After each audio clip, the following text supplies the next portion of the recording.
Replacing the worn hood struts on your Ford Explorer is a quick process that completely eliminates the danger of a falling hood. Over time, the factory gas cylinders lose their internal pressure and can no longer support the weight of the heavy metal. You do not need professional shop tools or expensive equipment to fix this common problem. The only hand tool required for this entire replacement is a standard flathead screwdriver.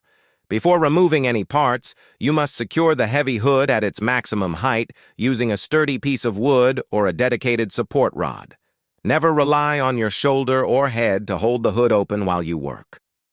Locate the mounting points where the plastic socket of the worn strut connects to the metal ball joint on the vehicle. You will see a small metal retaining band wrapping around the outside of the plastic socket. Take your flathead screwdriver and carefully slide the tip directly under the center of this metal clip. Gently pry the metal clip outward just enough to relieve the clamping pressure on the internal mechanism. Once the clip is pulled back, firmly pull the strut housing away from the fender, and it will pop right off the ball joint. Repeat this exact same prying and pulling motion for the lower mounting point to completely remove the old unit.